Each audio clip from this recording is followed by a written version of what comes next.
Hello students, my self Mahendra बुरी। आज अपन quadratic equation chapter पढ़ेंगे। इस पूरे चैप्टर में अपन सबसे पहले स्टार्टिंग करेंगे इसके इंट्रोडक्शन और इसके ग्राफ से। उसके बाद में अपन इनइक्वालिटी पढ़ेंगे। तो पहले इस स्लाइड में जो जो भी टॉपिक दे रखे हैं वो सारे के सारे टॉपिक अपन इस चैप्टर क्वाड्रेटिक इक्वेशन में स्टडी करेंगे। नेक्स्ट स्लाइड पे भी जो पॉइंट नंबर 7, 8, 9, 10 और 11 दे रखा है वो भी सारे के सारे टॉपिक अपन क्वाड्रेटिक इक्वेशन में ही पढ़ेंगे। नंबर ऑफ क्वेश्चंस, कौन से ईयर में कितने क्वेश्चन पूछे गए हैं इस चैप्टर से आईआईटी में, ठीक है, वो वाली चीज़ यहाँ पर मेंशन की गई है। क्वाड्रेटिक, अभी चैप्टर यहाँ से स्टार्ट होता है। सबसे पहले ये जो लिख रखा है y equals to ax² plus bx plus c, ये एक क्वाड्रेटिक एक्सप्रेशन है। इसमें a नॉट इक्वल्स टू 0 होना चाहिए। क्यों? क्योंकि अगर a 0 हो गया, अगर a की जगह मैं यहाँ से उठा के यहाँ इस जगह a की जगह 0 पुट करूँ तो ये वाली जो पूरी चीज़ है वो 0 हो जाएगी। यानी एक्सप्रेशन क्या बचेगा, y equals to bx plus c। तो ये तो क्वाड्रेटिक एक्सप्रेशन है ही नहीं, ये तो क्या है, एक लीनियर एक्सप्रेशन है। ठीक है, तो इस वाली चीज़ को क्वाड्रेटिक होने के लिए a नॉट इक्वल्स टू 0 होना चाहिए। अच्छा, अगर b और c में से कोई भी या दोनों अगर 0 होते हैं तो चलेगा, कोई दिक्कत नहीं है, पर a क्या नहीं होना चाहिए, 0 के इक्वल नहीं होना चाहिए। अब देखना जो एक्सप्रेशन आपको लिख रखा है यहाँ पर y equals to ax² plus bx plus c, इसमें x क्या है, इसमें x वेरिएबल है। अब देखो लीडिंग कोफिशिएंट क्या होता है, किसी भी एक्सप्रेशन में वेरिएबल की मैक्सिमम पावर का जो कोफिशिएंट होता है, वेरिएबल की मैक्सिमम पावर के कोफिशिएंट को बोलते हैं लीडिंग कोफिशिएंट। तो इस वाले एक्सप्रेशन में देखो वेरिएबल क्या है, x है ना, तो x की मैक्सिमम देखो यहाँ पावर कितनी है, x की पावर 1 है, x की पावर कितनी है, 2 है। तो बताओ सबसे बड़ी पावर कौन सी है x में, ये वाली है ना, x की पावर 2। तो इसका कोफिशिएंट क्या है, a। तो इसको बोलते हैं लीडिंग कोफिशिएंट। इसको क्या बोलते हैं, लीडिंग कोफिशिएंट। ठीक है, अब देखो आगे है b। इसमें b क्या है, b है कोफिशिएंट ऑफ लीनियर टर्म। क्या है, कोफिशिएंट ऑफ लीनियर का मतलब क्या होता है, जिसमें वेरिएबल की मैक्सिमम पावर क्या है, 1। तो x की पावर 1 का है, यहाँ है, इसका कोफिशिएंट क्या है, b। तो इसे क्या बोलेंगे अपन, कोफिशिएंट ऑफ लीनियर टर्म। ठीक है, c क्या है, कांस्टेंट टर्म, इस c को क्या बोलते हैं, कांस्टेंट टर्म। ठीक है, और कांस्टेंट टर्म को एब्सोल्यूट टर्म भी बोल सकते हैं। इसकी जगह ये भी लिखा हुआ आ सकता है कांस्टेंट टर्म। ठीक है, तो ये जो यहाँ लिख रखा है y equals to ax² plus bx plus c, ये क्वाड्रेटिक एक्सप्रेशन का स्टैंडर्ड फॉर्म है। ठीक है, अगर मैं लीनियर एक्सप्रेशन का स्टैंडर्ड फॉर्म लिखना चाहूँ तो वो लिखेंगे अपन y equals to ax plus b, ये हो गया लीनियर एक्सप्रेशन। ठीक है, अगर मैं क्यूबिक का लिखना चाहूँ तो ऐसे लिख सकते हैं standard form ax³ plus bx² plus cx plus d। इसमें बताओ लीडिंग कोफिशिएंट क्या होगा, इसका लीडिंग कोफिशिएंट x की मैक्सिमम पावर का है, ये है ना x³। इस पूरे एक्सप्रेशन में इसका कोफिशिएंट क्या है, a। तो यहाँ पर a जो होगा वो क्या होगा, लीडिंग कोफिशिएंट, और d जो होगा वो क्या होगा, कांस्टेंट टर्म, या फिर इसको क्या बोल सकते हैं अपन, एब्सोल्यूट टर्म। ठीक है, अब देखो y equals to ax² plus bx plus c, ये कोई क्वाड्रेटिक एक्सप्रेशन है। ठीक है, अब देखना इसमें दो केस लिख रखे हैं, पहला वाला और इस सेकंड। फर्स्ट केस में क्या लिख रखा है, फर्स्ट केस में ये चीज़ लिख रखी है कि यदि इफ़ a इक्वल्स टू 0 हो तो यहाँ पर इस वाली जगह, यहाँ a की जगह क्या पुट कर दो, 0। तो कितना हो जाएगा, y equals to f of x equals to b, क्योंकि ये 0 हो गया, ये वाली चीज़ पूरी क्या होगी, 0। तो क्या बच गया, bx प्लस c, और इसे क्या बोलेंगे, लीनियर पॉलिनोमियल। ठीक है, आगे देखो सेकंड केस जो दे रखा है वो दे रखा है कि इफ़ a और c अगर दोनों 0 के इक्वल हो जाए तो इस एक्सप्रेशन नंबर 1 में a और c दोनों की जगह 0 रखते कितना हो जाएगा, y इक्वल्स टू क्या बच जाएगा, bx।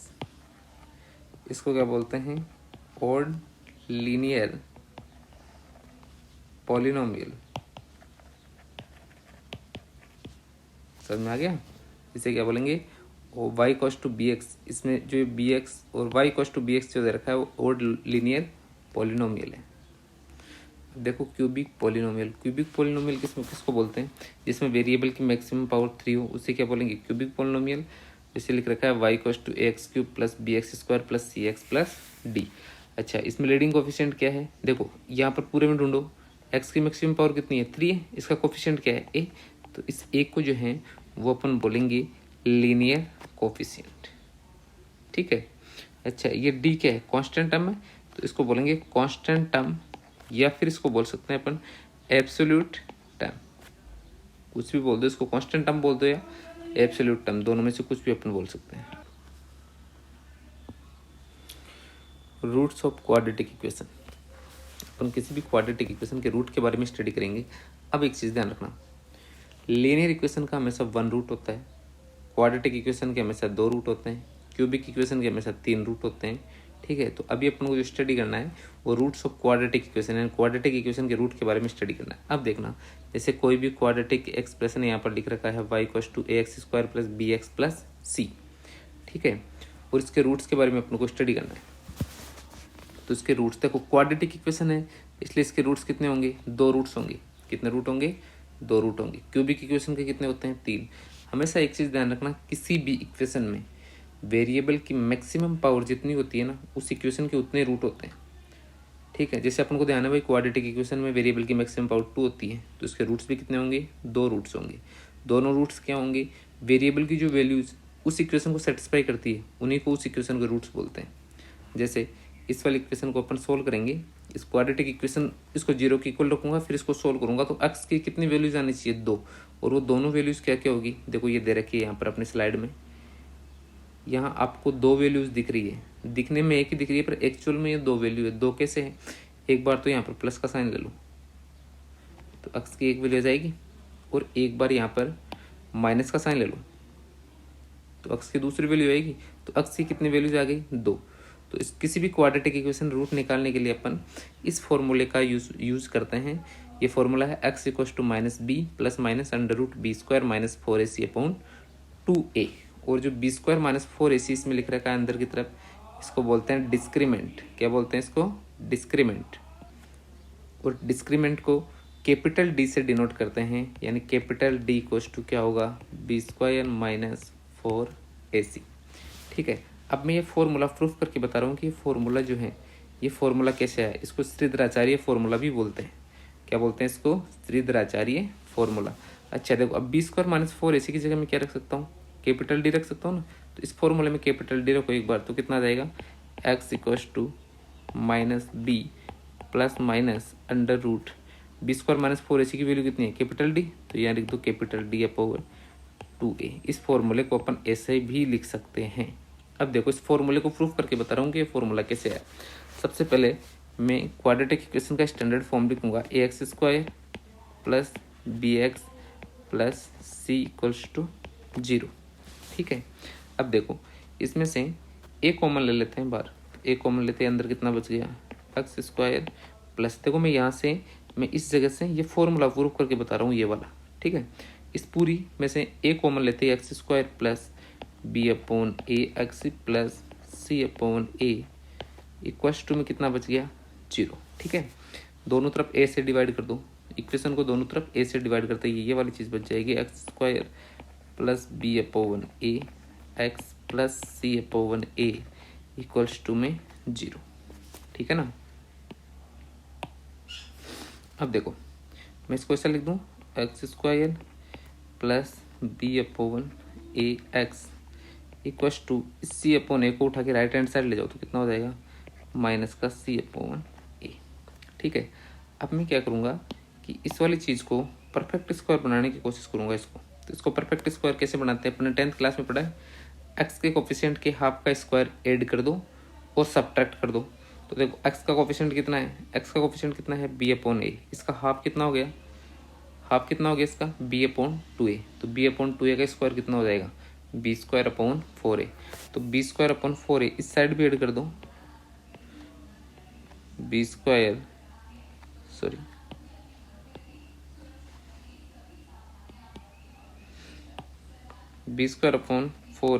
होगा, इस साइड भी ऐड कर दिया और राइट हैंड साइड भी इसको ऐड कर दिया। ठीक है, अब इसको सिंप्लीफाई करो। देखो ये वाली जो पूरी चीज़ है ये परफेक्ट स्क्वायर बन गया। कैसे बन गया? इस पूरे को ऐसा लिख सकता हूँ मैं, x plus B upon 2a का होल स्क्वायर इक्वल्स टू, इधर एलसीएम ले लो, एलसीएम कितना आया 4a², तो यहाँ कितना हो गया b² माइनस 4ac, दोनों तरफ स्क्वायर रूट ले लो तो यहाँ कितना हो जाएगा X plus B upon A, sorry 2a equals to में कितना आ गया प्लस माइनस, यहाँ कितना हो गया under root b² minus 4ac, नीचे कितना आएगा 2a। यहाँ से आ जाओ तो बताओ एक्स इक्वल्स टू कितना आ गया, एक्स इक्वल्स टू आ गया माइनस का B upon 2a plus minus under root of b² minus 4ac upon नीचे कितना आएगा 2a। इसको और सही तरीके से ऐसे लिख सकते हैं, एलसीएम लेके और सिंप्लीफाई कर सकते हैं इसको, तो ये आ गया 2a minus b plus minus under root of b² minus 4ac। ठीक है, तो ये चीज़ प्रूफ हो गई कि किसी क्वाड्रेटिक इक्वेशन के रूट निकालने के लिए अपन ये वाला फॉर्मूला यूज़ में लेंगे। तो जो फॉर्मूला यहाँ लिख रखा ना यहाँ पे, वो फॉर्मूला कैसे आया उसको यहाँ से अपन ने इसको प्रूफ कर दिया। इस फॉर्मूले को और क्या लिख सकते हैं अपन, इसको लिख सकते हैं X equals to minus B plus minus, आपको मालूम है कि b² माइनस 4ac, इसको क्या लिख सकते हैं डी लिख सकते हैं ना कैपिटल, तो ये हो गया अंडर रूट ऑफ डी और नीचे कितना आ गया 2a।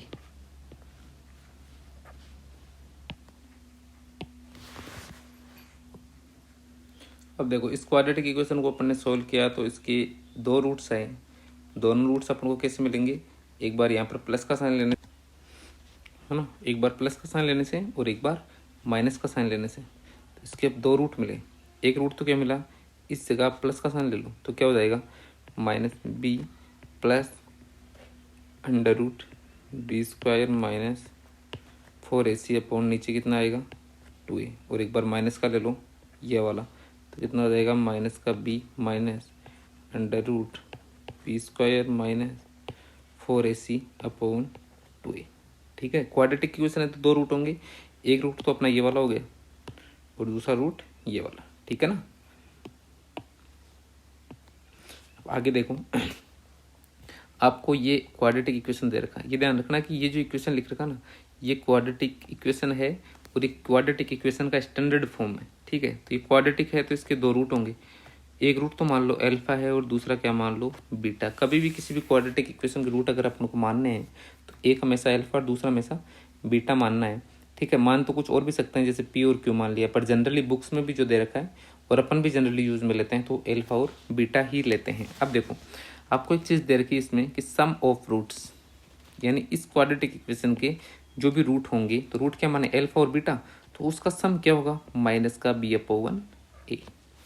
ये कैसे हुआ इसका प्रूफ देखो, सम ऑफ रूट्स इसका मतलब दोनों रूट्स को ऐड करके यहाँ लिख दो अल्फा प्लस बीटा लिख दिया इक्वल्स टू, अपन को क्या प्रूफ करना है कि इसकी जो वैल्यू है वो माइनस बी अपॉन ए आना चाहिए। पीछे वाली स्लाइड पे चलो, पीछे वाली स्लाइड पे देखो क्वाड्रेटिक इक्वेशन इसके दो रूट मिले अपन को, एक ये वाला मिला और दूसरा ये वाला, तो इस वाले रूट को तो मान लो कि ये तो अल्फा है और ये क्या है बीटा है, सही है, ये अल्फा है और ये वाला यहाँ पर क्या दे रखा आपको बीटा,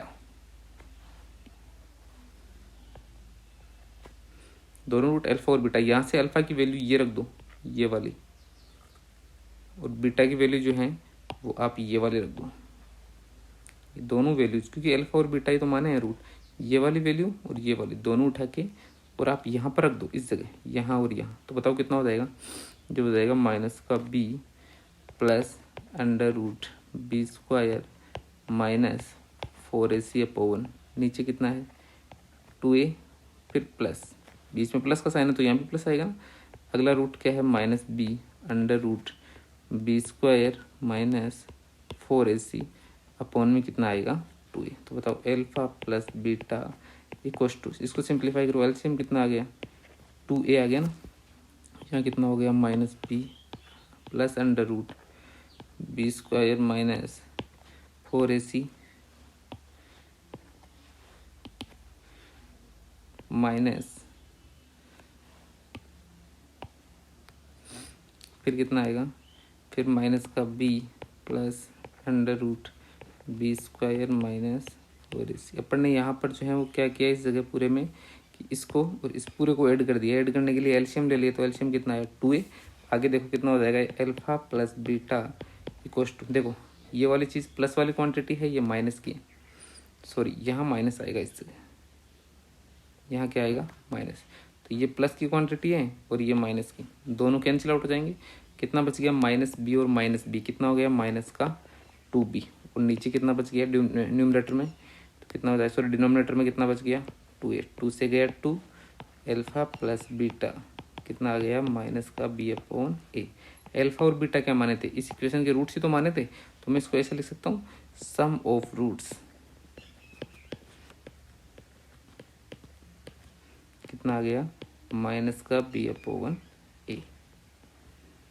समझ में आ गया। ऐसे ही प्रोडक्ट ऑफ रूट्स क्या होगा c/a। वो कैसे निकालना है, प्रोडक्ट ऑफ रूट्स का मतलब क्या हुआ कि दोनों रूट्स का मल्टीप्लाई का वैल्यू निकालना है और वो वैल्यू किसके लिए इक्वल आना चाहिए c/a के। तो देखो अल्फा इंटू बीटा, यानी इसको बीच में किसका साइन है इंटू का, इन दोनों को मल्टीप्लाई करना है। मल्टीप्लाई करते ही क्या जाएगा c/a। देखो कैसे आया अभी बताते हैं। तो देखो यहाँ पे प्रोडक्ट ऑफ रूट्स c/a की इक्वल लाना है। प्रोडक्ट ऑफ रूट्स, रूट्स क्या माने हैं इसके अल्फा और बीटा, तो प्रोडक्ट कितना हो जाएगा अल्फा बीटा इक्वल्स टू, ठीक है, ये c/a के इक्वल अपन को प्रूव करना है। अल्फा का वैल्यू कितना था minus B plus under root B square minus 4ac/, नीचे कितना था 2a। इसको किससे मल्टीप्लाई करना है, इसको मल्टीप्लाई करना है minus B minus under root B square minus 4ac/, नीचे कितना है 2a, ठीक है। अब देखो मैं इसको ऐसा लिख सकता हूँ क्या अल्फा बीटा इक्वल्स टू, इस वाली पूरी चीज़ को सेपरेट करके यानी अलग अलग करके ऐसे लिख सकते हैं ना अपन, माइनस का b/2a plus under root B square minus 4ac/2a into minus b/2a under root B square minus 4ac/ में कितना आ गया 2a, ठीक है। अब देखो मैं यहाँ से इस पूरी चीज़ को तो मान लो आप a और इस पूरी चीज़ को मान लो आप b। तो देखो a प्लस b, फिर यह किसका साइन है बीच में मल्टीप्लाई का, a वापस से ये चीज़ क्या हो जाएगी a हो जाएगी ना, और ये क्या हो गया b। तो देखो a plus B into A minus B, ये किसके इक्वल होता है A square minus B square के। तो अल्फा बीटा कितना हो गया ए स्क्वायर कितना हो जाएगा बी स्क्वायर/1 4a² माइनस बी स्क्वायर कितना हो जाएगा B square minus 4ac/1 4a²। Alpha beta कितना आ गया बताओ, कैल्शियम ले लो, इसका कितना आ गया 4a², यहाँ हो गया B square minus B square plus 4ac, B square से बी स्क्वायर कैंसिल आउट हो गया, तो कितना बच गया, ये बच गया अपना alpha beta equals to 4ac/1 4a², 4 से 4a से स्क्वायर कैंसिल आउट हो गया, तो अल्फा बीटा कितना आ गया c है यहाँ पे, अल्फा बीटा कितना आ गया c/a। अल्फा बीटा क्या था प्रोडक्ट ऑफ रूट्स ही तो है, तो बताओ प्रोडक्ट ऑफ रूट्स कितना आ गया c/a। और d कोस टू क्या होता है b² माइनस 4ac, और इसको क्या बोलते हैं डी को, कैपिटल डी को डिस्क्रीमेंट, ठीक है। तो अपन को ये मालूम पड़ गया कि किसी क्वाड्रेटिक इक्वेशन के रूट का सम जो होता है वो माइनस b/a कैसे होता है और प्रोडक्ट उसका c/a कैसे होता है, ठीक है। नेक्स्ट देखते हैं, अगला टॉपिक है different graphs of quadratic expression. किसी क्वाड्रेटिक एक्सप्रेशन के ग्राफ कैसे ड्रॉ किया जाता है, ठीक है। तो ये वाली चीज़ अपन नेक्स्ट क्लास में स्टडी करेंगे।